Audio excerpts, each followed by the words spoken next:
Hi friends, ഇന്ന് വളരെ എളുപ്പത്തിൽ ഒരു മുട്ടക്കറി ഉണ്ടാക്കാം. ഇതിനു വേണ്ടി ചൂടായ എണ്ണയിലേക്ക് 2 ഗ്രാമ്പു ഇട്ട് കൊടുക്കാം. 1/4 ടീസ്പൂൺ വലിയ ജീരകവും കൂടി ഇട്ട് കൊടുക്കുന്നുണ്ട്.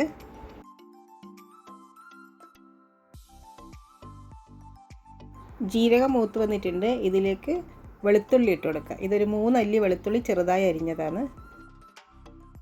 വെളുത്തുള്ളി മൂത്ത് വന്നിട്ടുണ്ട്.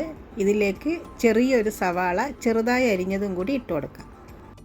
ഇതൊന്ന് വഴറ്റി കൊടുക്കാം. സവാള മൂത്ത് വരുമൊന്നും വേണ്ട, പച്ചമണം മാറിയാൽ മതി. ഇനി ഇതിലേക്ക് കുറച്ച് മസാലപ്പൊടി ഇട്ട് കൊടുക്കാം. ഇത് എരിവിന് ആവശ്യമുള്ള മുളക് പൊടി, കുറച്ച് മഞ്ഞൾപ്പൊടി, പിന്നെ കുറച്ച് ചിക്കൻ മസാലയും കൂടിയാണ് ഇട്ട് കൊടുക്കുന്നത്. മസാലപ്പൊടീൻ്റെ പച്ചമണം മാറുന്നത് വരെ സിമ്മിലിട്ടിട്ടൊന്ന് ഇളക്കി കൊടുക്കാം. മസാലപ്പൊടി മൂത്ത് വരുമ്പോഴത്തേക്കും ഇതിലേക്ക് ഒരു വലിയ തക്കാളി ചെറുതായി അരിഞ്ഞതും കൂടി ഇട്ടൊന്ന് മിക്സ് ചെയ്ത് കൊടുക്കാം. ഇതിലേക്ക് കുറച്ച് കറിവേപ്പിലയും കൂടി ഇട്ട് കൊടുക്കുന്നുണ്ട്. ഇതെല്ലാം കൂടി ഒന്ന് മിക്സ് ചെയ്യാം. ഇനി ഇതിലേക്ക് കുറച്ച് ചൂടുവെള്ളവും കൂടി ഒഴിച്ചു കൊടുക്കുന്നുണ്ട്. ഒരു 1/2 കപ്പ്, അത്രയേ ഉള്ളൂ. ഇനി ഈ കറിക്ക് ആവശ്യമുള്ള ഉപ്പും കൂടി ഇട്ട് കൊടുക്കുന്നുണ്ട്.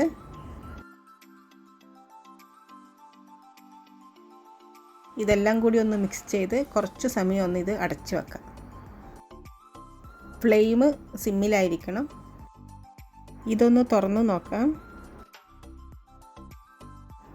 തക്കാളി നന്നായി വെന്ത് വന്നിട്ടുണ്ട്. ഇതൊന്ന് ആ സ്പൂണ് കൊണ്ടൊന്ന് ഉടച്ചു കൊടുക്കാം. ഈ സമയത്ത് കറീൻ്റെ ഉപ്പൊന്ന് നോക്കണം.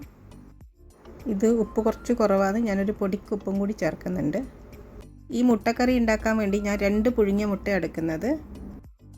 ആദ്യം ഒരു പകുതി മുട്ട ഇട്ട് കൊടുക്കുന്നുണ്ട്.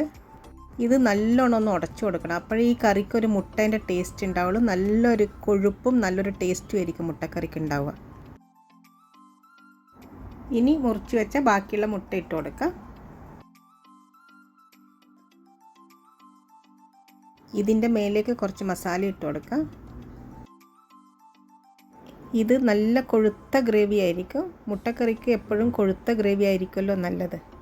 തിരക്ക് പിടിച്ച രാവിലെകളിൽ ഉണ്ടാക്കാൻ പറ്റുന്ന ഈസി ആയിട്ടുള്ളൊരു മുട്ടക്കറിയാണിത്. ഇനി ഇത് 2-3 മിനിറ്റ് സിമ്മിലിട്ടൊന്ന് അടച്ചു വെക്കാം. ഇതിപ്പോൾ 3 മിനിറ്റ് ആയിട്ടുണ്ട്. തുറന്ന് നോക്കാം.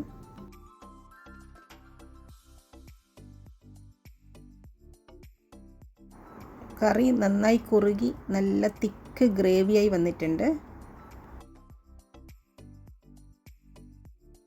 മുട്ട പൊട്ടിപ്പോവാതെ ഒന്ന് മിക്സ് ചെയ്ത് സ്റ്റൗ ഓഫ് ചെയ്യാം.